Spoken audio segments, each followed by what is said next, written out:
Shah villa की फिजाओं में आज एक खास किस्म की चहल पहल और खुशबू बसी हुई थी, क्योंकि घर का चश्मो चिराग उमैर शाह बरसों बाद अमेरिका से तालीम मुकम्मल करके वापस लौट रहा था। उसकी वालदा बेगम जुबैदा की खुशी का कोई ठिकाना नहीं था। वो किचन में खड़ी खुद अपनी निगरानी में उमैर शाह की पसंदीदा पकवान तैयार करवा रही थी। दस्तरखान पर कीमती बर्तन सज चुके थे और हवा में भुने हुए गोश्त और जाफरानी पुलाव की खुशबू रची हुई थी। जब उमैर की गाड़ी पोर्च में आकर रुकी तो जुबैदा बेगम ने भागकर उसका इस्तकबाल किया और उसे गले लगा लिया। मेरी जान, मेरा बेटा कितना कमजोर हो गया। वहां तुम्हारा ख्याल रखने वाला कोई नहीं था ना, पर अब मैं तुम्हें कहीं नहीं जाने दूंगी, उन्होंने प्यार से उसकी बलाएं लेते हुए कहा। उमैर ने मुस्कुराकर अपनी माँ की पेशानी चूमी और सोफे पर ढेर हो गया। बस मामा, बस करें, अभी तो मैं आया हूँ और आपने अभी से मुझे जज्बाती करना शुरू कर दिया। वैसे सब कहाँ है और वो अनाया नजर नहीं आ रही। उसका सवाल सुनकर जुबैदा बेगम के चेहरे पर एक सानी के लिए नागवारी आई, लेकिन उन्होंने फौरन से मुस्कुराहट के पीछे छुपाते हुए बड़े आराम से झूठ बोला। बेटा, वो तो फिलहाल गांव गई हुई है, उसकी दूर की एक रिश्तेदार की तबीयत बहुत खराब थी, तो मैंने उसे कुछ दिनों के लिए भेज दिया है। अब यहाँ वो अकेली क्या करती, तुम भी नहीं थे, और पढ़ाई लिखाई से तो उसे वैसे भी कोई खास दिलचस्पी नहीं थी, इसलिए वो चली गई। उमैर को ये सुनकर थोड़ी हैरत हुई, क्योंकि उसे याद था कि अनाया का पिस्तौलिया में इसकी ममानी जुबैदा के अलावा कोई नहीं था। कुछ अरसे पहले जब अनाया के वालिदैन एक हादसे में चल बसे तो उमैर शाह ने उसे अपनी मनगूहा बनाने का फैसला किया था। उन्होंने वो गांव में जब वो रहती थी वहां पर उसके कोई भी नहीं था। उमैर कभी भी गांव नहीं गया था। प्राइवेट स्कूल, उसके बाद कॉलेज और फिर सीधा बाहर मुल्क, यूं कहा जाए कि वो ज्यादा वक्त घर में नहीं रहा था। सबने ये फैसला किया कि मुमानी के साथ इस शर्त पर रहेगा जब वो उमैर के निकाह में आए। अब यहाँ आकर उमैर ने माँ की बात पर यकीन करना ही बेहतर समझा था और कहा कि अच्छा अच्छा किया आपने उसे भेज दिया, वैसे भी मैं अभी जरा सुकून करना चाहता हूँ। जुबैदा बेगम ने जल्दी से बात का रुख मोड़ा और उसे खाने की तरफ ले गई। बेटा, तुम ये कबाब चखो, बिल्कुल वैसे हैं जैसे तुम्हें पसंद है, और ये खीर तो मैंने खास तौर पर तुम्हारे लिए बनाई है। और इसे ढेर सारा खाना खिलाती रही और इधर उधर की बातों में उलझाए रखा था कि वो अनाया के बारे में मजीद कोई सवाल न कर सके। जब वो मैर खाना खाकर ऊपर अपने कमरे में पहुंचा तो उसने तौका की थी कि उसे वहां किसी औरत की मौजूदगी का एहसास होगा। आखिर वो कमरा उसकी मनकूहा का भी था, जो कि निकाह के बाद यहीं रहने वाली थी। निकाह के अगले दिन उमैर वापस चला गया था और उसकी माँ ने ये कहकर उसको अनाया से दूर रखा था कि अभी रुखसती या वलीमा नहीं होगा। उस वक्त कमरे का दरवाजा खोलते ही उसे एक अजीब सी मुर्दा खामोशी और बेरंगी का एहसास हुआ। कमरे की दीवारें वही पुरानी थी, अलमारी में सिर्फ उसके अपने कपड़े थे। ड्रेसिंग टेबल पर कोई मेकअप का सामान, कोई चूड़ियां या इतर की कोई बोतल नहीं थी। बेडशीट बिल्कुल गल्फ लगी हुई थी और बेजान थी, जैसे यहाँ महीनों में कोई रहा ही ना हो। उसने हैरत से पूरे कमरे का जायजा लिया। यहाँ तानाया का नामो निशान भी नहीं था। क्या वो यहाँ रहती ही नहीं थी, या उसे इस कमरे में आने की इजाजत नहीं थी? उसके जहन में सवालात उभरने लगे, मगर सफर की थकन गालिब थी, इसलिए वो बिस्तर पर लेट गया। आधी रात के करीब उसकी आंख खुली तो उसे एक जरूरी बिजनेस कॉल करनी थी, लेकिन कमरे में सिग्नल्स का बहुत मसला हो रहा था। वो झंझलाकर बेड से उठा और फोन हाथ में लिए बालकनी की तरफ गया, मगर वहां भी नेटवर्क काम नहीं कर रहा था। वो आहिस्ता कदमों से चलता हुआ सीढ़ियां उतरा और सोचा कि घर के पिछले लॉन में जाता हूँ, वहां खुली जगह पर शायद सिग्नल मिल जाए। वो अंधेरे में धीमी कदमों से चलता हुआ हवेली के अगले हिस्से की तरफ बढ़ने लगा, जहां घना बाग और पुराने दख्तों का साया था। जैसे जैसे वो आगे बढ़ रहा था, हवेली की रोशनियां पीछे छूटती जा रही थी और रात की स्याही गहरी होती जा रही थी। पिछले हिस्से में जहां मुलाजमों के क्वार्टर बने थे, वहां पहुंचकर उसे फोन पर सिग्नल की कुछ लहरें नजर आई। वो एक दरख्त के साए में खड़ा होकर कॉल मिलाने की कोशिश कर रहा था कि अचानक उसे थोड़े फासले पर एक साया लड़ता हुआ दिखाई दिया। वो कोई लड़की थी जिसने अपने गिर्द एक भारी और कीमती शॉल लपेट रखी थी। उमैर की नजर उस शॉल पर जम गई। वो अंधेरे में भी अपनी मखसूस कढ़ाई और चमक की वजह से पहचानी जा रही थी कि वही शॉल थी जो इसने पिछले महीने अमेरिका से खास तौर पर अपनी मनगुआ के लिए भेजी थी। उसने सोचा था कि शॉल यहाँ सेवन क्वार्टर के पास क्या कर रही है, और उसे ओढ़ने वाली ये लड़की कौन है? क्या कोई मुलाजमा इतनी जुर्रत कर सकती है कि इसकी भेजी हुई महंगी सौगात चुराकर इस तरह आप ओढ़ कर फिरे? उसके तन में दिल में जैसी आग लगी। उसने फोन जेब में डाला और गुस्से से भरे कदम उठाता उस साय की तरफ गया। उसका दिल जोर जोर से धड़क रहा था और दिमाग में सिर्फ एक ही बात गूंज रही थी कि उसकी दी हुई चीज की तस्लील की गई है। वो लड़की सर झुकाए खामोशी से खड़ी थी। शायद उसे उमैर की मौजूदगी का एहसास ही नहीं हुआ था, या शायद वो अपनी किसी सोच में गुम थी। उमैर ने उसके करीब पहुंचकर एक गहरा सांस लिया और अपनी आवाज में पूरी सख्ती भर के पुकारा, ये चादर तुमने चोरी की है, बोलो कहाँ से आई है तुम्हारे पास। उसका लहजा इतना करख्त था कि रात के सुनाटे में उसकी गूंज दूर तक सुनाई दी। वो लड़की बुरी तरह हड़बड़ा गई, खौफ के मारे उसका सांस सीने में अटक गया, मगर उसने अपना सर नहीं उठाया। वो बस साकित खड़ी रही, जैसे उसे सांप सूंघ गया हो। उमैर ने एक कदम और आगे बढ़ाया और उसके बिल्कुल सामने खड़ा होकर उसे अपनी नजरों की तपिश में जलाने लगा। उसे यकीन था कि कोई चोर या मुलाजिम है जिसने उसकी गैर मौजूदगी का फायदा उठाया और अब रंगे हाथों पकड़ी गई है। वो खामोशी से मजीद मुश्तल कर रही थी और उसका चेहरे देखने के लिए बेताब था, ताकि उसे करार वाकई सजा दे सके। उस वक्त उसे ये गुमान भी नहीं था कि इस मैली कुचैली सी जगह पर उसका सामना इस हकीकत से होने वाला है जिसे उसकी माँ ने झूठ की चादर में छुपा रखा था।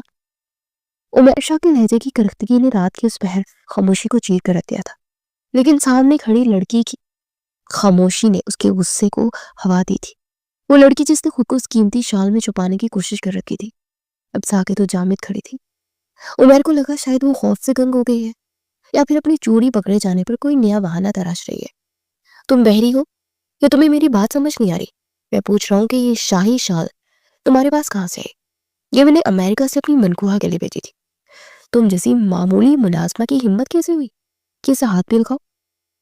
उमैर ने कान पीसते हुए कहा और अपने फोन की टॉर्च ऑन कर दी। जैसे ही रोशनी का तेज हाला उस लड़की के चेहरे पर पड़ा, उमैर के कदम वहीं जम गए। उसके हाथ में पकड़ा फूल लड़ने लगा। रोशनी में जो चेहरा उभरा था वो किसी आम मुलाजमा का नहीं था, बल्कि वो तो हुस्न का एक ऐसा शाहकार था जिसने उसे लम्हे के लिए सब कुछ बुला दिया। दूधिया रंगत जो अंधेरे में भी धमक रही थी, बड़ी बड़ी गुलाबी आंखें जिसमें इस वक्त आंसू का समंदर ठहरा हुआ था, और वो गुलाबी होंठ जो कपकपा रहे थे। उमैर का दिल एक लम्हे को धड़कना भूल गया। उसे अपनी आंखों पर यकीन नहीं आ रहा था कि वो अपनी यादों की गिरद झाड़ते हुए उस चेहरे को बचाने की कोशिश कर रहा था। वो नक्श, वो पेशानी, वो मासूमियत, ये तो अनाया थी। वही अनाया जिसके बारे में उसकी माँ ने कहा था कि वो गाँव गई हुई है। अनायत, तुम यहाँ इस हालत में क्या कर रही हो? और तुम्हारा ये हुलिया, ये तुम हो या कोई और? उमैर की आवाज में सख्ती की जगह शदीद हैरत और बेयकीनी डल रही थी। उससे टॉर्च की रोशनी थोड़ी नीचे की तो देखा उसका लिबास जगह जगह से प्योन ज़दा था। पैरों में टूटी हुई चप्पल थी और उसके हाथ जिनमें कभी मेहंदी होनी चाहिए थी वो बर्तन धोने और काम करने की वजह से खुरदरे हो रहे थे। अनायत डरते डरते अपनी नजरें उठाई और उमैर को देखा। उसकी आंखों से एक आंसू टूट कर उस कीमती शॉल पर गिरा जिसे वो अब अपने वजूद के गिर्द लपेटे हुए थी। वो आहिस्ते से बोली, उमैर, ये शॉल मैंने चोरी नहीं की, मुझे मानी ने खुद दी थी। इन्होंने कहा था कि इसका रंग इन्हें पसंद नहीं आ रहा और ये मेरी जैसी लड़कियों के लिए ही ठीक है। उसकी धीमी आवाज भर आ गई थी। उमैर के कानों में किसी धमाके की तरह गूंजी। उमैर शाह का दिमाग जैसे काम करना छोड़ गया। उसे याद आया कि उसने ये शॉल कितने अरमानों से अपनी होने वाली बीवी के लिए चुनी थी और उसकी माँ ने उसे मुस्तरद शुदा माल समझकर भी अनाया को पकड़ा दिया था। मगर असल तकलीफ वो बात शॉल नहीं थी, बल्कि अनाया की रहाइश का थी। तुम यहाँ सबन गार्डन में क्या कर रही हो? अनाया, मैंने तुम्हें हवेली के पिछले दरवाजे से निकलते देखा है। क्या तुम अब हवेली के अंदर नहीं रहती? उमैर ने गुस्से से दुख के मिले जुले तासुरात से पूछा। अनाया ने तल्खी से मुस्कुराकर सर झुका लिया और कहने लगी, हवेली अब मेरे लिए नहीं है उमैर साहब। जब से आप गए, नुमानी ने मुझे बता दिया था कि मेरी असल जगह यही है। वो कमरा जो कभी मेरा था अब बंद रहता है और मैं पिछले 2 सालों से इसी क्वार्टर में मासी रहमत के साथ रह रही हूँ। उमैर को लगा जैसे किसी ने उसके मुंह पर जोरदार तमाचा मारा हो। उसे अपनी माँ की वो बातें याद आने लगी कि अनाया तो गाँव गई है, वो तो खुश है, वो तो लाडली है। उसे अब समझ आया था कि कमरे में अनाया की होने का कोई एहसास क्यों नहीं था, क्योंकि उसे तो जीते जी इस घर से बेदखल कर दिया गया था। तुम्हारी अकल कहाँ गई हुई थी अनाया कि तुमने मुझे एक खत तक नहीं लिखा? तुमने मुझे फोन पर क्यों नहीं बताया कि तुम्हारे साथ ये सब हो रहा है? तुम मेरी मनकूहा हो, इस घर की इज्जत हो, तुम यहाँ नौकरों के दरमियान रह रही हो। उमैर शाह का लहजा गुस्से की आग में जल रहा था, लेकिन ये गुस्सा अनाया पर नहीं बल्कि अपने आप पर, अपनी माँ पर था। अनाया की आंखों से अब मुसलसल आंसू बह रहे थे। वो कहने लगी, मैं आपको क्या लिखती हूँ उमैर साहब? मम्मा ने कहती थी कि आप खुद मुझे पसंद नहीं करते, और आप ही ने कहा था कि मैं हवेली घर से नजर ना, आप दूसरी शादी करने गए। मैंने तो बस आपके हुक्म की तामीर की थी ना। उमैर ने तड़प कर उसका हाथ पकड़ना चाहा, मगर अनाया पीछे हट गई। उसके चेहरे पर मौजूद खौफ ने उमैर के दिल को छलनी कर दिया।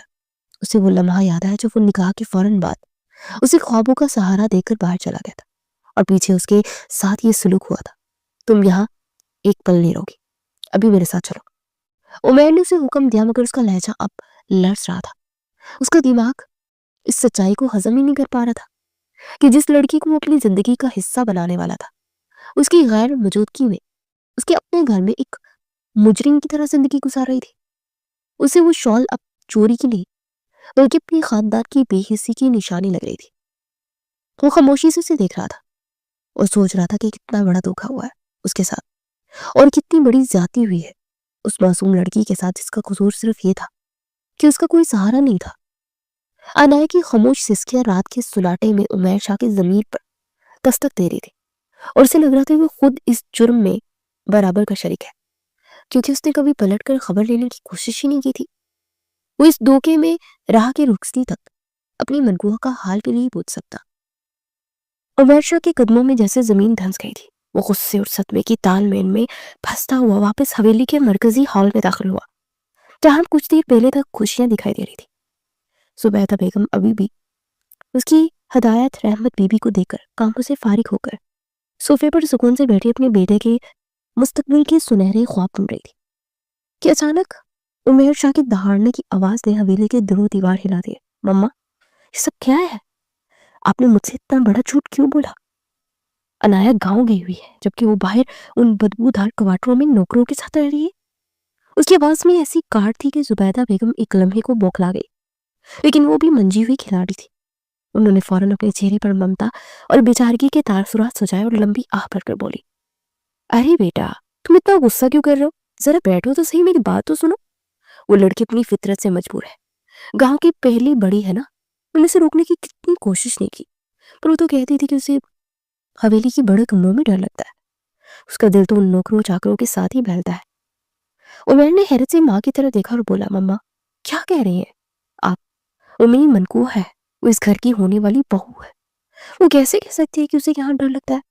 और वो शॉल जो मैंने इतने अरमानों से उसके लिए भेजी थी, उसे इस तरह क्यों दी आपने? ये कहकर उसका रंग आपको पसंद नहीं? सुबैदा बेगम ने बड़ी चालाकी से उमर का हाथ अपने हाथ में लिया और भराई हुई आवाज में कहने लगी, बेटा, तुम तो मासूम हो, तुम्हें नहीं पता तुम्हारे पीछे उस लड़की ने क्या क्या गुल खिलाए हैं। मैंने उसे ये शॉल इज्जत देने के लिए दी थी कि शायद उसे ओढ़कर उसे एहसास हो क्योंकि इस खानदान की बहू बनने वाली है। फिर उसने तो वो शॉल ले जाकर उन मासियों को दिखाना शुरू कर दी कि देखो उमैर ने मेरे लिए क्या लाया। उसकी सोच ही छोटी है उमैर, वो यहाँ के माहौल में खुद को ढाल ही नहीं पाई। वो तुम्हारी लायक ही नहीं है। उसने खुद मुझसे कहा कि मुझे हवेली की पाबंदियां पसंद नहीं है, मैं क्वार्टर में मासी रहमत के साथ ही रहूंगी, उनके साथ ही ज्यादा खुश हूँ। वो वहां अपनी मर्जी से रहती है ताकि उसे कोई टोकने वाला ना हो। उमैर को अपनी माँ की बातों पर यकीन नहीं आ रहा था, मगर जुबैदा बेगम ने अपनी गुफ्तगू का जाल इतनी महारत से बोला था कि उसका शक अब अनाया की तरफ मुड़ने लगा। मम्मा, लेकिन वो तो रो रही थी, उसकी हालत देखकर तो ऐसा नहीं लगता कि वो वहां खुश है। उमैर का लहजा को धीमा हुआ तो जुबैदा बेगम ने एक और पत्ता फेंका, बेटा, वो मगरमच्छ के आंसू है। तुम अभी दुनिया देख कर आए हो, मगर औरत की फितरत नहीं जानते। वो तुम्हें देख कर इसलिए रो रही थी ताकि तुम्हारे दिल में मेरे खिलाफ जहर पड़ सके। उसे पता है अब तुम आ गए हो तो वो ये मजलूमियत का कार्ड खेल कर तुम्हें अपनी मंजी में मुट्ठी में लेगी। तुम खुद सोचो, अगर मुझे यहाँ से निकालना चाहती तो क्या मैं उसे यहाँ रखती? मैं तो उसे कहीं दूर भेज देती, पर मैंने उसे अपनी नजरों के सामने रखा ताकि उसकी हिफाजत हो सके। मगर वो तो खुद को कमतर समझती है, उसके अंदर वो क्लास ही नहीं है। वो शाह खानदान की बहू में होनी चाहिए। वो तो नौकरों के साथ बैठकर बातें करने में फख्र महसूस करती है। उमर के जहन में अब अनाया का वो प्यूनज़दा लिबास और खुरदरे हाथ एक अलग मायने लिए रखे थे। उसे लगा शायद सच में अनाया ने अपने कदर خود کھو دی ہے۔ اسے غصہ آنے لگا کہ ایک لڑکی جس کے لیے وہ اتنا سب کچھ کر رہا تھا وہ اتنی کمزرف نکلی کہ اس نے حویلی کے بجائے غلامی کو چنا۔ ماما، میں نے تو اسے بہت سمجھدار سمجھا تھا، پر آپ کی باتیں سن کر مجھے دکھ ہو رہا ہے کہ میں نے کس لڑکی سے نکاح کر لیا۔ عمیر نے مایوسی سے سر جھکایا تو زبیدہ بیگم کے لبوں پر ایک فاتحانہ مسکراہٹ آئی۔ اسے مزید اکسا رہی تھی، بیٹا میں تو تمہارے بھلے کا ہی سوچوں گی نا۔ اب دیکھو تم اتنے بڑے عہدے پر ہو، کل کے تمہیں پارٹیوں میں جانا ہوگا، لوگوں سے ملنا ہوگا، تم اس لڑکی کو ساتھ لے کر جاؤ گی جو ذرا سی آزادی کے لیے نوکروں میں جا کر بیٹھ جاتی ہے، جس کے پاس نہ تمیز ہے نہ سلیقہ ہے، وہ تو صرف تمہارے نام کا سہارا لے کر اپنی زندگی سنوار رہی ہے۔ عمیر کا غصہ انایا کے لیے نفرت سے بڑھنے لگا تھا۔ اسے لگا کہ انایا نے اس کے بھروسے کا خون کیا ہے، وہ جو ہمدردی میں اندھیرے میں پیدا ہوئی تھی وہ اب حقارت میں بدل رہی تھی۔ اسے سوچا کہ جو عورت اپنی عزت نفس کی حفاظت نہیں کر سکتی اس کی نام کی حفاظت کیا کرے گی۔ زبیدہ بیگم نے اسے دھمکی دیتے ہوئے کہا، اب تم پریشان نہ ہو، میں اسے دوبارہ حویلی لے آؤں گی تاکہ لوگوں کو لگے کہ سب ٹھیک ہے، لیکن تم اسے اپنے سر پر مت چڑھانا کہ لوگ پیار کی زبان نہیں سمجھتے۔ عمیر نے تلخی سے کہا، اب مجھے فرق نہیں پڑتا مما، وہ جہاں رہنا چاہے رہے، بس میری نظروں کے سامنے نہ آئے۔ مجھے ایسی عورت سے نفرت ہے جو خود کو گرا دے۔ اس کی گفتگو میں اب وہی حقارت آ گئی تھی جو ایک آقا کے لہجے میں اپنے غلام کے لیے ہوتی ہے۔ وہ ماں کی چالوں کا مکمل شکار ہو چکا تھا اور اسے لگ رہا تھا کہ انایا ہی اصل مجرم ہے جس نے اسے دھوکے میں رکھا اور اب مظلوم بن کر اسے بیوقوف بنانے کی کوشش کر رہی ہے۔ زبیدہ بیگم نے اطمینان کا سانس لیا۔ اس کا لگایا ہوا پودا اب تناور درخت بن رہا تھا اور عمیر اب کبھی انایا کی سچائی پر یقین نہیں کرے گا، چاہے وہ چیخ چیخ کر اپنی بے گناہی کا ثبوت ہی کیوں نہ دے دے۔ حویلی کی فضا اب انایا کے لیے مزید تنگ ہونے لگی تھی کیونکہ اب اس کا محافظ ہی اس کا سب سے بڑا دشمن بن چکا تھا۔ اگلی صبح حویلی کے در و دیوار نے ایک عجیب منظر دیکھا جب عمیر شاہ تپتے ہوئے سورج کی روشنی میں 7 کوارٹر کے سامنے کھڑا انایا کو حکم دے رہا تھا کہ اپنا سامان اٹھاؤ اور ابھی ابھی حویلی کے اس کونے والے کمرے میں منتقل ہو جاؤ۔ تو باورچی خانے کے ساتھ جڑا ہے، تو میں چاہے نوکروں کے ساتھ ہی رہنا پسند کیوں نہ ہو، لیکن ہو تو تم اس وقت عمیر شاہ کے نکاح میں ہی۔ انایا خاموشی سے اپنا مختصر سا سامان ایک پرانی چادر میں باندھے اس کے پیچھے پیچھے چلنے لگی۔ اس کے چہرے پر نہ کوئی خوشی تھی نہ ہی سکون، کیونکہ وہ جانتی تھی کہ یہ واپسی کسی عزت افزائی کے لیے نہیں ہے بلکہ ایک نئی سزا کا آغاز ہے۔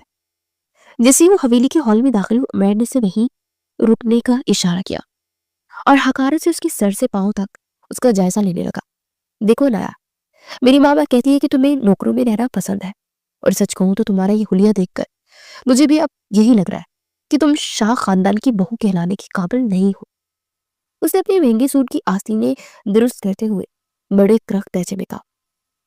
انایا نے لڑتی ہوئی آواز میں کچھ کہنا چاہا مگر عمیر نے کبھی نہیں کہا تھا کہ مجھے وہاں رہنا ہے، مگر عمیر نے ہاتھ کے اشارے سے اسے خاموش کروا دیا۔ بس کرو، اپنی یہ مظلومیت بڑی داستان اب میرے سامنے دہرانے کی ضرورت نہیں ہے۔ تم میری منقوہہ ضرور ہو لیکن صرف کاغذوں کی حد تک۔ میرا معیار، میری کلاس اور میری زندگی کو تم سے کوئی مقابلہ نہیں ہے۔ اپنے ان میلے کچیلے کپڑوں کو دیکھو، اپنی ان پھٹی ہوئی ایڑیوں اور کھردرے ہاتھوں کو دیکھو۔ کیا تمہیں لگتا ہے کہ تم میرے برابر میں کھڑی ہونے کے لائق ہو؟ تم اس گھر میں رہو گی ضرور کیونکہ یہ میرا خاندان کی ساکھ کا سوال ہے، لیکن تمہاری حیثیت یہاں ایک ہستی کی ہوگی جسے صرف کام کے لیے رکھا جاتا ہے۔ زبیدہ بیگم دور کھڑی یہ سب دیکھ رہی تھی۔ ان کے لبوں پر ایک فاتحانہ مسکراہٹ تھی۔ انہوں نے قریب آ کر عمیر کے کندھے پر ہاتھ رکھا اور بڑے پیار سے بولی، دیکھو بیٹا، میں نے کہا تھا نا کہ یہ لڑکی تمہاری جوڑ کی نہیں ہے۔ اب تم اسے لے کر تو آئے ہو مگر اسے سمجھا دو کہ یہ گھر کے آداب سیکھ لے۔ انا نے ہمت جمع کر کے عمیر کی آنکھوں میں آنکھیں ڈال کر پوچھا، اگر میں آپ کے معیار پر پورا نہ اترتی تو آپ نے مجھ سے نکاح کیوں کیا تھا؟ کیا صرف اس لیے کہ میں یہاں ایک جبری ملازمہ بن کر زندگی گزاروں؟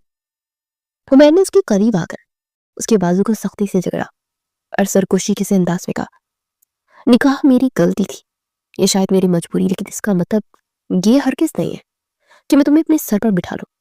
تم آج سے گھر کے اندرونی چھوٹے موٹے کاموں میں ماسیوں کا ہاتھ بٹاؤ گی، اور خبردار جو کبھی کسی مہمان کے سامنے آنے کی کوشش کی، تم اس گھر کا وہ حصہ ہو جسے میں دنیا سے چھپا کر رکھنا چاہتا ہوں کیونکہ تمہاری موجودگی مجھے شرمندہ کرتی ہے۔ انایا کی آنکھوں میں آنسو تڑپ رہے تھے مگر اس نے انہیں بہنے نہیں دیا۔ اس نے اپنا بازو چھڑایا اور دھیمے لہجے میں کہا، ٹھیک ہے عمیر شاہ، اگر آپ کو لگتا ہے کہ لباس اور رہن سہن ہی انسان کی اوقات طے کرتے ہیں تو میں اپنی اوقات میں ہی رہوں گی، لیکن یاد رکھیے گا چوٹ جتنی گہری دی جاتی ہے نشان اتنا ہی پکا ہوتا ہے۔ عمیر نے ایک زوردار کہکا لگا اور کہنے لگا کہ باتیں بنانا تو کوئی تم سے سیکھے، تم اپنی ان باتوں سے مجھے متاثر نہیں کر سکتی، جاؤ جا کر باورچی خانے میں برتن سنبھالو، اور یاد رکھنا شام کو جب میرے دوست آئے تو تم مجھے کہیں آس پاس نظر لاؤ، تمہارا کام صرف کمرے کی صفائی اور میری ماں کے حکم کی تعمیل کرنا ہے۔ انابیہ خاموشی سے اس کمرے کی طرف بڑھ گئی جو اسے دیا گیا تھا، وہاں نہ کوئی راحت تھی نہ کوئی اپنائیت، حویلی کا ہر کونا اسے اب چڑھا رہا تھا۔ عمیر شاہ بار بار اسے احساس دلا رہا تھا کہ اس کے معیار سے بہت نیچے ہے، اور اسے اپنی قمیض کے ٹوٹے ہوئے بٹن لگانے یا اپنے جوتے صاف کرنے کے لیے جیسے کام دے کر اسے نیچا دکھانے کی کوشش کرتا رہا، لیکن اس سے غصہ اس بات پر آتا تھا کہ عنایا یہ سب کام اتنی خاموشی اور وقار سے کرتی تھی کہ اس کی توہین بھی بے اثر ہو جاتی تھی۔ ایک بار جب عمیر نے غصے میں اپنا کافی کا مگ اس کے پاؤں کے پاس پٹک دیا اور چلایا کہ تمہیں ذرا بھی تمیز نہیں ہے کہ کافی کتنی گرم ہونی چاہیے، تو عنایا نے جھک کر ٹوٹے ہوئے شیشے اٹھائے اور سکون سے بولی کہ کافی اتنی ہی گرم تھی جتنا آپ کا لہجہ ہے۔ عمیر شاہ اس کی اس جواب پر وہ دل ملا کر رہ گیا، اسے سمجھ ہی نہیں آ رہا تھا کہ اس لڑکی کو کیسے توڑ سکے جس کی روح پہلے ہی کرچی کرچی ہو چکی تھی۔ زبیدہ بیگم نے عنایا کو گھر کے باہری کاموں پر لگا دیا، سارا دن جھاڑو پوچھا کرتی، رات کو تھک کر اپنے چھوٹے سے بستر پر دیر ہو جاتی۔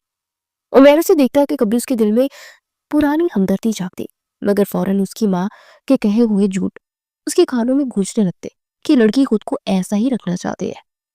وہ اسے اپنی بنکوہا کی بجائے ایک بوجھ سمجھنے لگا تھا، اور اس کی ہر حرکت میں اسے دیہاتی پن اور جہالت نظر آنے لگی تھی۔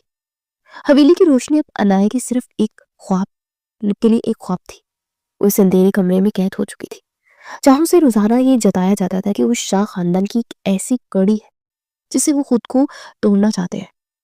شاہ ولا کے در و دیوار اب ایک ایسی جنگ کی گواہ تھے جس میں ہتھیاروں کی جگہ خاموشی اور تضحیک امیز جملوں نے لے لی تھی۔ عمیر شاہ کی زندگی اب عنایا کی خدمت گزاری کے گرد گھومتی تھی، مگر اس خدمت میں کوئی محبت نہیں بلکہ ایک تلخ بیزاری تھی۔ ایک صبح جب عمیر اپنے کمرے میں تیار ہو رہا تھا تو عنایا اس کا ناشتہ لے کر آئی اور نہایت خاموشی سے ٹرے میز پر رکھ کر واپس آنے لگی۔ عمیر نے آئینے میں اسے دیکھا اور سر درجے میں پوچھا، ایک منٹ رکو، کیا تمہیں کسی نے سلیقہ نہیں سکھایا کہ جب تم کمرے میں آؤ تو اجازت دو، یا کم از کم یہ تو پوچھ لو کہ مجھے کچھ اور چاہیے یا نہیں؟ عنایا وہی رکے، مگر اس نے مڑ کر اس کی طرف نہیں دیکھا۔ اس نے بڑے ٹھہرے ہوئے لہجے میں جواب دیا، عمیر شاہ آپ نے خود ہی تو کہا تھا کہ میری حیثیت اس گھر میں ایک ملازمہ سے بڑھ کر نہیں ہے، اور میں نے آج تک کسی ملازمہ کو اپنے آقا سے گفتگو کی اجازت مانگتے نہیں دیکھا۔ آپ کو ناشتہ چاہیے تھا، وہ سامنے ہے، اب مجھے اجازت ہے کیونکہ ممانی نے باہر لان کی صفائی کا حکم دے رکھا ہے۔ عمیر اس کے اسمارٹ اور بے جان جواب پر تل ملا اٹھا اور تیزی سے اس کے سامنے آیا، اس کا راستہ رو کر کھڑا ہو گیا۔ دیکھو نا، یہ خاموشی، یہ غرور، یہ لہجہ میرے سامنے مت دکھایا کرو۔ تم سمجھتے ہو کہ تم اس طرح خاموش رہ کر مجھے متاثر کر لو گی، تو یہ تمہاری بھول ہے۔ مجھے تمہاری اس شکل سے چڑ ہوتی ہے جو ہر وقت ایک مظلوم کا دوبارہ اوڑے رہتی ہے۔ بولو، کچھ چیخو مجھ پر، چلاؤ کہ میں تمہارے ساتھ زیادتی کر رہا ہوں، مگر یہ پتھر بن کر میرے سامنے مت کھڑی ہو کر۔ عنایا نے پہلی بار اپنی نظریں اٹھائی اور براہ راست عمیر کی آنکھوں میں جھانک کر کہا کہ چیخنے اور چلانے میں دل میں کوئی فرق باقی ہونی چاہیے۔ عمیر شاہ، میرے پاس اب کھونے کے لیے کچھ بھی نہیں ہے۔ آپ کو میری خاموشی سے تکلیف ہوتی ہے کیونکہ یہ خاموشی آپ کی ضمیر کو آئینہ دکھاتی ہے۔ آپ چاہتے ہیں کہ میں روؤں، گر گراؤں تاکہ آپ کو اپنی طاقت کا احساس ہو، مگر میں آپ کو یہ خوشی کبھی نہیں دوں گی۔ عمیر نے غصے میں میز پر رکھا پانی کا گلاس فرش پر دے مارا، شیشے کے کرچی کرچی ہونے کی آواز پورے کمرے میں گونجی، مگر عنایا کی پلک تک نہ چپکی۔ تم ہوتی کون ہو میری ضمیر کی بات کرنے والی؟ تم ایک ایسی لڑکی ہو جس نے خود کو اس ذلت کے لیے چنا ہے۔ اگر تمہارے اندر ذرا بھی غیرت ہوتی تو تم کب کی یہاں سے چلی گئی ہوتی، مگر نہیں، تمہیں تو اس شاہی خاندان کا نام چاہیے تھا نا، وہ تمہیں پاؤں کی جوتی بنا کر ہی کیوں نہ رکھے۔ بے شک۔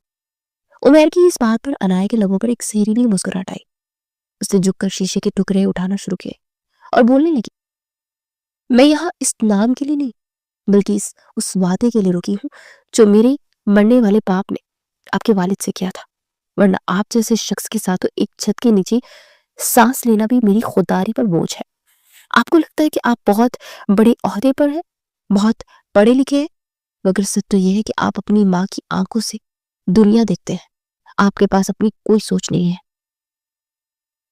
عمیر کا ہاتھ اٹھا مگر وہ ہوا میں ہی رک گیا۔ انایا نے اپنا چہرہ آگے کیا اور کہا، مان لیجیے، شاید اس طرح آپ کی مردانگی کو تھوڑا سکون مل جائے۔ عمیر نے مٹھیاں میچ لی اور پیچھے ہٹ گیا۔ دفع ہو جاؤ یہاں سے اور میرا کمرہ صاف کر کے فوراً باہر نکلو، مجھے تمہاری منحوس شکل نہیں دیکھنی۔ وہ غصے میں کمرے سے باہر نکل گیا مگر دن بھر اسے انایا کے وہ الفاظ کانٹوں کی طرح چبھے۔ وہ جتنا بھی اسے نیچا دکھانے کی کوشش کرتا، انایا کا وقار اسے اتنا ہی بونا ثابت کر دیتا۔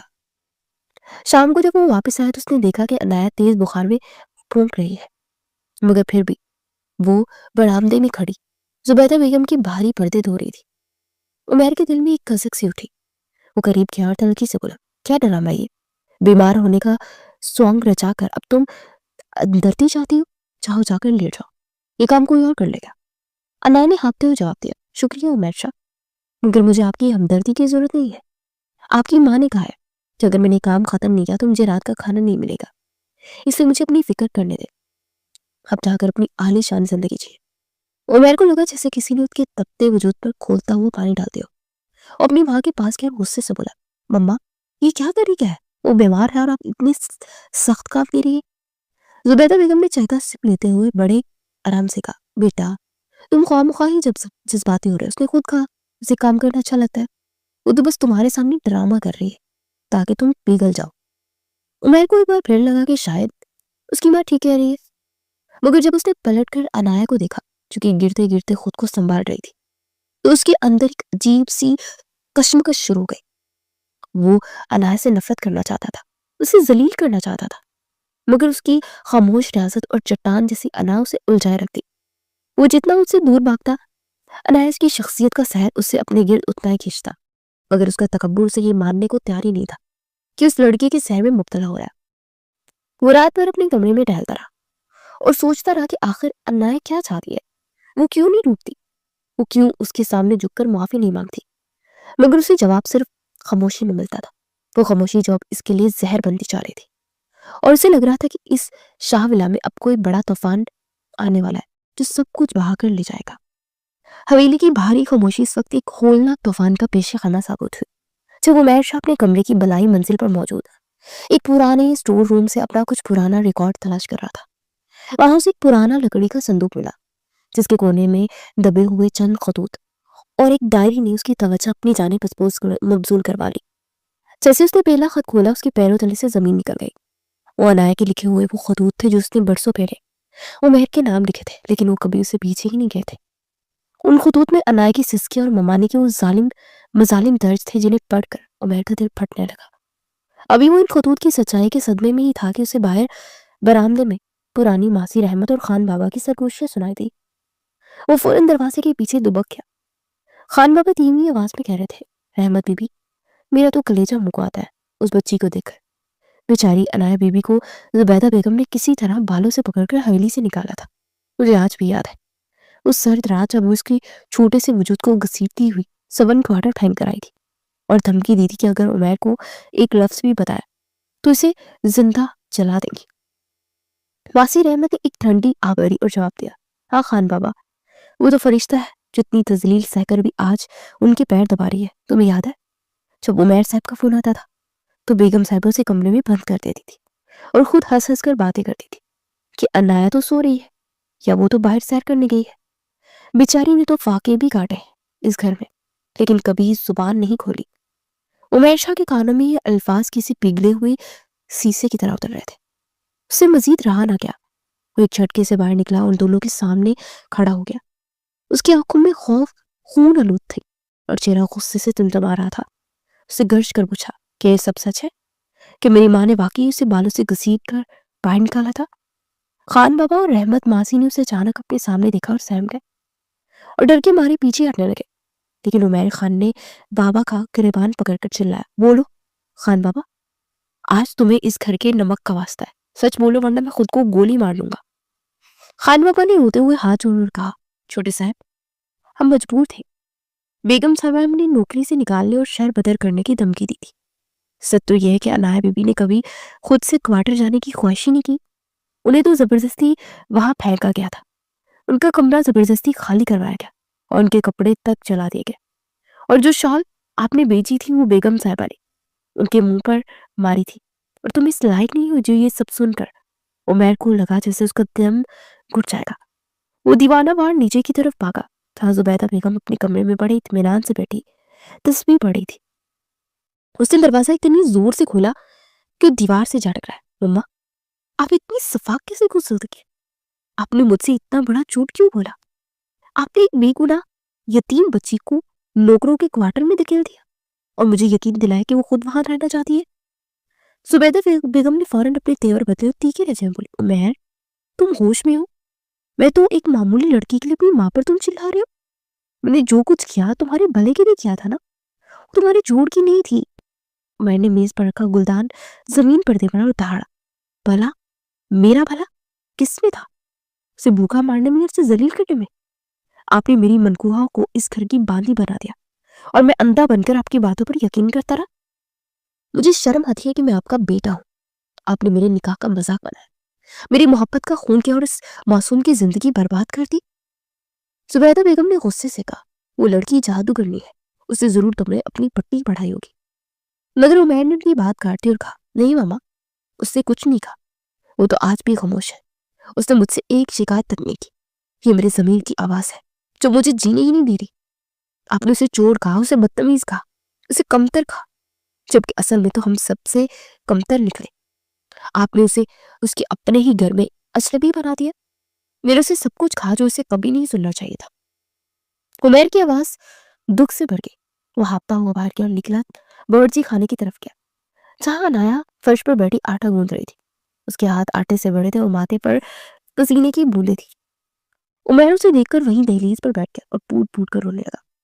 انایا نے حیرت سے اسے دیکھا اور پوچھا، کیا ہوا ہے عمیر شاہ؟ آپ کیوں رو رہے ہیں؟ کیا مجھ سے پھر کوئی غلطی ہو گئی ہے؟ کیا ناشتہ دیر سے پہنچا ہے؟ عمیر نے تڑپ کر اس کا ہاتھ پکڑ لیا اور کہا، نہیں انایا، غلطی تم سے نہیں مجھ سے ہوئی ہے، اس کائنات کے سب سے بڑے مجرم سے ہوئی ہے۔ مجھے معاف کر دو انایا، میں نے تمہیں پہچاننے میں بہت دیر کر دی۔ میں نے تمہاری خاموشی کو تمہارا جرم سمجھا، جبکہ وہ تمہارا صبر تھا۔ مجھے سب پتہ چل گیا کہ میری ماں نے تمہارے ساتھ کیا کیا ہے۔ انایا نے دھیرے سے اپنا ہاتھ چھوڑایا اور خاموشی سے اپنی نظریں چکا لی۔ اس کے چہرے پر کوئی حیرت نہیں تھی، بس ایک گہرا دکھ تھا۔ وہ بولی، اب سچ جان کر کیا ہوگا عمیر شاہ؟ جو زخم آپ نے اور آپ کی ماں نے میری روح میں دیے، کیا وہ بڑھ جائیں گے؟ کیا وہ راتیں واپس آ جائیں گی جو میں نے بھوک اور ڈر میں گزاری؟ آپ نے تو میری عزت نفس کو نیلام کر دیا۔ اب اس پچھتاوے کا میں کیا ہی کروں؟ عمیر کے پاس کوئی جواب نہیں تھا۔ وہ صرف اپنی ندامت کے آنسوؤں میں ڈوب رہا تھا۔ اسے لگ رہا تھا کہ وہ شاہ ولا کا وارث نہیں بلکہ ایک ایسا فقیر ہے جو اپنی منگوہا کے سامنے اپنی جھوٹی انا کی بھیک مانگ رہا تھا۔ شاہ ولا کی فضا بھی اکثر بدل چکی تھی۔ عمیر شاہ جو کبھی غرور اور تکبر کا استعارہ بنا ہوا تھا، اب ایک ہاری ہوئی جواری کی طرح حویلی کے برآمدے میں مارا مارا پھرتا تھا۔ پچھتاوے کی آگ نے اس کے اندر کے اس ظالم انسان کو جلا کر راکھ کر دیا تھا جو انایا کو نوکرانی سمجھتا تھا۔ ایک شام جب انایا کچن میں رات کے کھانے کی تیاری کر رہی تھی تو عمیر دبے قدم وہاں آیا اور دور کھڑا اسے حسرت بری نظروں سے دیکھنے لگا۔ اس نے ہمت جٹا کر قدم آگے بڑھایا اور دھیمے لہجے میں پکارا، انایا، کیا میں تمہاری مدد کر سکتا ہوں؟ انایا جو سبزی کاٹ رہی تھی اس کی آواز سن کر چونک گئی اور فوراً اپنا ہاتھ پیچھے کر لیا جیسے اسے کسی حملے کا ڈر ہو۔ اس کی آنکھوں میں ابھرنے والے خوف نے عمیر کے دل پر آری چلا دی۔ وہ تڑپ کر بولا، خدا کے لیے مجھ سے ڈرو مت انایا، میں وہ پرانا عمیر نہیں ہوں جو تمہیں تکلیف دیتا تھا۔ مجھے اپنی اوقات پتہ چل گئی ہے، تم یہ سب کام چھوڑ دو۔ میں نے ماسیوں کو کہہ دیا ہے کہ آج تم اس کمرے میں قدم نہیں رکھو گی۔ چلو میرے ساتھ اوپر اپنے کمرے میں چلو، میں نے اسے تمہاری پسند کی چیزوں سے سجایا ہے۔ انایا نے چھری میز پر رکھی اور خالی نظروں سے اسے دیکھتے ہوگا، کون سا کمرہ ہوگا اچھا؟ وہی کمرہ نا جس کی دہلیز پار کرنے کی مجھے اجازت نہیں تھی، یا وہ کمرہ جس میں میری موجودگی آپ کو شرمندہ کرتی تھی؟ اب اچانک ایسا کیا بدل گیا کہ آپ کو میری محنت، میری خدمت میں اپنی توہین نظر آنے لگی؟ عمیر نے آگے بڑھ کر اس کے قریب ہونے کی کوشش کی تو وہ تیزی سے پیچھے ہٹ گئی اور دیوار سے جا لگی۔ اس کے چہرے کی زردی اور کپکپاہٹ دیکھ کر عمیر کی آنکھوں میں آنسو آ گئے۔ وہ ہاتھ چھوڑ کر بولا، میں جانتا ہوں میں نے تمہارے ساتھ جانوروں سے برتر سلوک کیا۔ کیا میں نے تمہاری تذلیل کی؟ रूह को घायल किया, मगर अनाया मुझे एक मौका तो दो, मैं तुम्हारे पाँव धोकर पीना चाहता हूँ, तुम्हें हर वो खुशी दूंगा जिससे मेरी माँ ने तुम्हें महरूम रखा। अनाया ने तल्खी से हंसते हुए जवाब दिया, क्या आपको लगता है कि आपकी एक माफी मेरे इन 2 सालों का हिसाब दे देगी जो मैंने सर्वेंट क्वार्टर की तन्हाई में रहकर गुजारे हैं?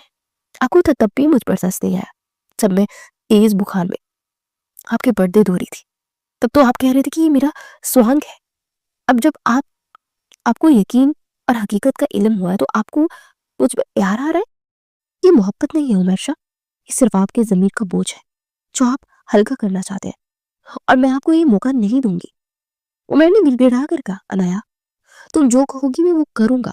तुम कहो तो मैं अपनी माँ को इस घर से निकाल दूंगा, तुम कहो तो मैं सरेआम तुमसे मुआफी मांगूंगा, बस ये बेजारी अपनी आंखों से निकाल दो, तुम्हारी ये नजरें मुझे मार रही हैं। अनाया ने उसकी आंखों में झांक कर सर्द लहरे से कहा, आपकी माँ ने मुझे भूखा रखा था, मगर आपने तो मेरी पहचान ही छीन ली।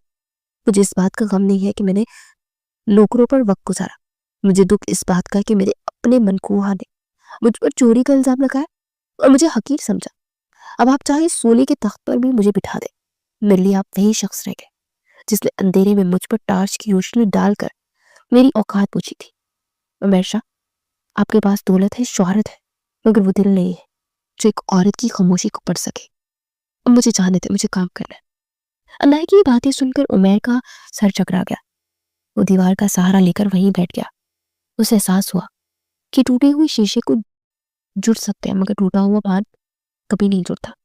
वो रोजाना अनाया के लिए फूल लाता, उसके पसंदीदा खाने मंगवाता, यहाँ तक कि उसके कानों में खुद हाथ पिटाने की कोशिश करता, मगर अनाया उसे किसी अजनबी की तरह डील करती।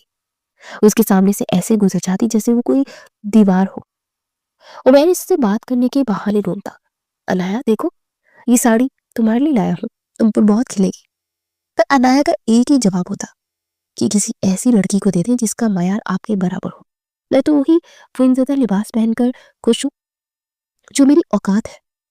उमर को अपनी हार का यकीन होने लगा था। वो जितना करीब होने की कोशिश करता, नाया उतनी ही दूर होती जाती। उसकी बेजारी, उसका खौफ उमर के लिए वो सजा बन गया जिसकी कोई इंतहा नहीं थी। शाहविला में उमर शाह एक कैदी बन चुका था और नाया वो खामोश मुसल्लिफ थी जिसने अभी अपना आखिरी फैसला सुनाना बाकी था। उमर को समझ ही नहीं आ रहा था कि मोहब्बत जबरदस्ती नहीं जीती जाती और ना ही पछतावा किसी के रूठे जख्मों का मरहम बन सकता है। तो हर रात बालकनी में खड़े तारे गिनता ये सोचता कि काश वो इस रात उस शॉल को चोरी न समझता, तो आज उसकी जिंदगी इतनी वीरान न होती। हवेली की दरो दीवार उस वक्त लर्ज उठे जब उमर शाह ने पूरे खानदान और मुलाजमों के सामने हाथ जोड़कर अनाया से माफी मांगने का फैसला किया। वो कीमती जेवरात और रेशमी लिबास के जोड़े लिए अनाया के उस छोटे से कमरे में दाखिल हुआ जहां अब गुर्बत और बेरूमी का एहसास बसा हुआ था। अनाया देखो, मैं तुम्हारे लिए क्या लाया हूँ, ये सब तुम्हारा है, ये हवेली, ये जायदाद और ये मेरा नाम। आज से तुम इस घर की वाहिद मलका होगी। मैंने मेहमानी से कह दिया है कि अब वो तुम्हारे मामले में मुदाखलत नहीं करेगी। चलो ये लिबास पहनो और बाहर आओ, सब तुम्हारा इंतजार कर रहे हैं। उमर के लहजे में अजीब सी इज्जत और मन्नत थी, जैसे वो इन चीजों को बदले अपना सुकून खरीदना चाहता हो। अनाया जो एक कोने में खड़ी पुरानी शाल को समेट रही थी, आहिस्ता से मुड़ी और उसकी आंखों में वो चमक थी जो सिर्फ टूटे हुए मगर खुददार इंसानों के पास होती है। उसने वो रेशमी जोड़ा और जेवरात की डब्बी उठाए और एक एक करके फर्श पर ढेर कर दिए। उमर शाह, आपको क्या लगता है आप इन सोने के टुकड़ों से मेरी इस इज्जत नफ्स की कीमत को चुका लेंगे जिसे आपने खुद अपने हाथों से मिट्टी में मिलाया था? उमर ने तड़प कर कहा, अनाया ऐसा मत कहो, मैं सिर्फ तलाफी करना चाहता हूँ, मैं तुम्हें वो मकान देना चाहता हूँ जिसके तुम हकदार हो। अनाया ने अलमारी से वो पुरानी शॉल निकाली जिस पूरी तलक कहानी की बुनियाद थी और उसे नहायत नफासत से तय करके उमर के हाथों पर रख दिया और कहने लगी, ये लीजिए अपनी वो चादर जिसके लिए आपने मुझे 7 क्वार्टर के अंधेरे में चोर कहा था। याद है आपको वो रात जब ने आप टॉर्च की रोशनी में मेरे चेहरे पर डालकर मुझसे मेरी औकात पूछी थी? उस रात आपने सिर्फ एक चादर नहीं पकड़ी थी, बल्कि आपने उस चोर को पकड़ा था जिसका कसूर सिर्फ ये था कि उसने आप जैसे संगदिल इंसान से मोहब्बत करने की जुर्रत की थी। उस चोर का दिल तो आप उसी रात लूट चुके थे। अब इस खाली वजूद को आप इज्जत दें या तख्त पर बिठाए, मुझे कोई फर्क नहीं पड़ता। उमर की आंखों से आंसू जारी थे। वो बोला, अनाया मैं शर्मिंदा हूँ, मुझे पता है मैंने बहुत बड़ी गलती की, मुझे पहचानने में धोखा हुआ। अनाया ने काटदार लहजे में जवाब दिया, धोखा आपको नहीं हुआ मिर्जा, धोखा तो मुझे हुआ जो मैं ये समझी कि मेरा मनकुआ मेरा मुहाफिज होगा। आपने तो मेरी माँ जैसी ममानी के झूठ को सच मान लिया, क्योंकि आपके दिल में मेरे लिए कोई जगह नहीं थी और ना है। आपने मुझसे मेरी शख्सियत छीन ली, मुझे एक फांदी बनाकर रखा, और अब जब आपको हकीकत का इल्म हुआ है तो आप मुझे बीवी का दर्जा दे रहे हैं। ये दर्जा आप मुझे नहीं दे रहे, बल्कि अपने जमीर के बोझ को हल्का कर रहे हैं। मुझे ऐसी खरात की जरूरत नहीं है। अब इस इज्जत का मैं क्या ही करूं जब मेरा मान ही टूट चुका है। क्या इन रेशमी लिबासों से वो निशान मिट जाएंगे जो आपके जुमलों ने मेरी रूह पर लगाए हैं? उमैर ने लड़ती हुई आवाज में कहा, क्या तुम मुझे कभी माफ नहीं करोगी? क्या हम एक शुरुआत नहीं कर सकते? अनाया ने दरवाजे की तरफ इशारा किया और नहायत वक़ार से बोली कि नई शुरुआत उनके साथ होती है जिन पर एतबार हो। आप तो वो शख्स है जिसने मेरी सच्चाई को मेरा स्वांग कहा, और अब चाहिए यहाँ से और मुझे मेरे हाल पर छोड़ दीजिए। मैं इस हवेली में रहूंगी जरूर, मगर मेरे पास जाने की कोई जगह नहीं है। लेकिन मैं आपकी बीवी बनकर नहीं, बल्कि इस अनाया बनकर इसी तरह रहूंगी जिसे आपने खुद तख्लीक किया था, एक बेजान, एक बेहिस वजूद। महर्षा को ऐसा लगा जैसे किसी ने उसके सीने में खंजर उतार दिया हो। वो खाली हाथों और बोझल कदमों के साथ उस कमरे से बाहर निकल गया। उसे समझ आ गया था कि उसने उस रात सिर्फ एक चादर का सवाल नहीं किया था, बल्कि अपनी जिंदगी की सबसे बड़ी खुशी को हमेशा के लिए खो दिया था। अनाया ने उस शाल में ही छोड़ दी थी, जिससे उसे जता रही हो कि अब उसे किसी पर्दे या किसी भी सहारे की जरूरत नहीं है, क्योंकि उसकी खुददारी उसका सबसे बड़ा लिबास बन चुकी थी। हवेली की रोशनी अब उमैर को डसने लगी थी और उसे एहसास हो रहा था कि पछतावा जब हद से बढ़ जाए तो इंसान को जिंदा दरगोर कर देता है। वो रात भर सहन में अकेला बैठा रहा, जबकि अनाया ने अपने कमरे का दरवाजा अंदर से बंद करके अपनी अना की आखिरी जीत का ऐलान कर दिया था। शाहविला की फिजाओं में आज एक अजब हिब्बत और जलाल का समा था, क्योंकि उमैर शाह ने अपनी जिंदगी का सबसे बड़ा और घुटन फैसला कर लिया था। हवेली की वसी और ईज लॉन में जहां बेगम जुबैदा अपने मखसूस गरूर के साथ सोफियों पर बैठी थी, उमैर ने तमाम मुलाजमों और घर के करीबी अफराद को जमा कर लिया और सबके सामने नहायत वक़ार मगर आजजी के साथ अनाया के कदमों में बैठ गया। और उसकी अना जो कभी आसमान से बातें करती थी आज पाश पाश हो चुकी थी। जुबैदा बेगम ने हैरत और गुस्से से चिल्लाते हुए कहा, उमैर, ये तुम क्या तमाशा कर रहे हो? एक मामूली लड़की के सामने इस तरह झुकना तुम्हें जेब नहीं देता। उठो यहाँ से और अपनी हैसियत याद रखो। मगर उमैर ने अपनी माँ की बात को मुकम्मल नजरअंदाज कर दे अनाया के हाथ अपने हाथों में लिए और नम आंखों के साथ बोला, अनाया, मैंने तुम्हें बहुत दुख दिया।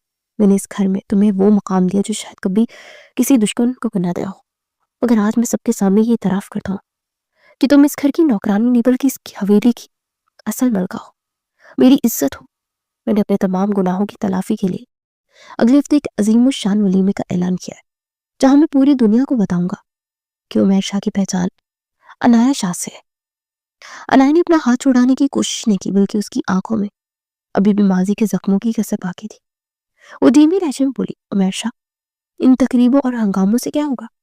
क्या आप मेरे दिल में लगी वो आग बुझा सकेंगी जो बरसों की खामोशी ने भड़काई है? उमैर ने धड़क कर जवाब दिया कि मैं जानता हूँ अनाया को ये सब काफी नहीं है, लेकिन मैं अपनी माँ के सामने खड़ा होकर आज ये ऐलान करता हूँ कि इस घर के तमाम चार्जेस और तमाम इख्तियारात आज से तुम्हारे पास है। मम्मा, आपने अनाया के साथ जो किया वो एक नाकाबिले मुआफी जुर्म था, लेकिन अब से इस घर में वही होगा जो अनाया चाहेगी। अगर आपको इस फैसला में रहना मंजूर है तो ठीक, वरना मैं आपके लिए अलहदा इंतजाम कर दूंगा। जुबैदा बेगम के पैरों तले से जैसे जमीन निकल गई। वो बेयकीनी से उसे अपने बेटे का चेहरा देखने लगी, जो आज एक चट्टान की तरह अपनी बीवी के हक में खड़ा था। तो मैंने खान बाबा को हुक्म दिया, खान बाबा, अभी के अभी शहर के सबसे बड़े केटर्स और डेकोरेटर्स को बुलाया जाए। मैं चाहता हूँ कि ये वलीमा तरीक साज हो, हवेली के हर कोने को रोशनियों से सजा दिया जाए, और वो तमाम लोग जो अनाया को नौकरानी समझते थे आज उसके सामने सर झुकाकर खड़े हो। अनाया ने पहली बार उमैर की आंखों में सच्चाई और बेपनाह नदामत देखी थी, तो इसका दिल थोड़ा पिघला। उसने भराई हुई आवाज में कहा, मुझे ये सब जाओ जलाल नहीं चाहिए उमैर, मुझे बस वो मान चाहिए जो मुझे बरसों पहले मिलना चाहिए था। उमैर ने उसकी हथेली चूमी और जज्बाती अंदाज में बोला, वो मान, वो मोहब्बत, वो तहफ़्फ़ुज़ अब तुम्हारे लिए कभी खत्म नहीं होगा। मैंने तुम्हारी हर सिसकी का हिसाब देना है, और मैं इस वक्त तक नहीं चैन से बैठूंगा जब तक तुम्हारे लबों पर वो पुरानी मुस्कुराहट वापस नहीं आ जाती। वलीमे की तैयारियां शुरू हुई तो पूरा शहर इस बात पर हैरान था कि उमैर शाह अपनी मनगुआ के लिए इतना दीवाना कैसे हो गया। जिस रात वलीमा था, हवेली की किसी दुल्हन की तरह उसको सजाया गया, और अनाया जब वही सुर्ख जोड़ा पहनकर बाहर आई जो उमैर ने खुद उसके लिए पसंद किया था, तो ये सबकी नजरें उसके हुस्न और वकार पर जम गई। उमैर ने स्टेज पर माइक था संभाला और सबके सामने बुलंद आवाज में कहा, आज मैं अपनी जिंदगी की सबसे कीमती मता का तारीफ करवा रहा हूँ।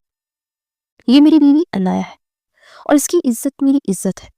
अगर किसी ने इसकी तरफ मैली आंख से भी देखा तो वो मेरा दुश्मन होगा। उसने अनाया की तरफ देखकर मुस्कुराते हुए कहा, क्या अब तुम मुझे माफ कर दोगी? अनाया ने शर्माते और आंसुओं को पूछते हुए सिर्फ इतना कहा, आपकी ये तब्दीली ही मेरे लिए सबसे बड़ी तलाफी है उमैर शाह। मैंने आपको माफ किया क्योंकि मोहब्बत पछतावे से बड़ी होती है। उस रात शाह विला में बरसों बाद खुशियों का चिराग जला था, और वो चादर जो कभी चोरी का इल्जाम बनी थी अब एक मजबूत रिश्ते की ढाल बन चुकी थी। और वह ने साबित कर दिया था कि अगर इंसान अपनी अना को मार दे तो उजड़े हुए गुलशन को दोबारा महका सकता है।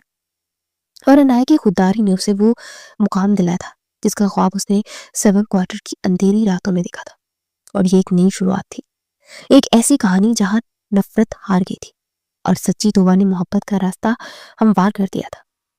शाहविला की फिजाओं में अब वो हब्स और घुटन बाकी नहीं थी, बल्कि वहां की हवाओं में अनाया की ममता और वक्कार की एक अजब महक रची हुई थी।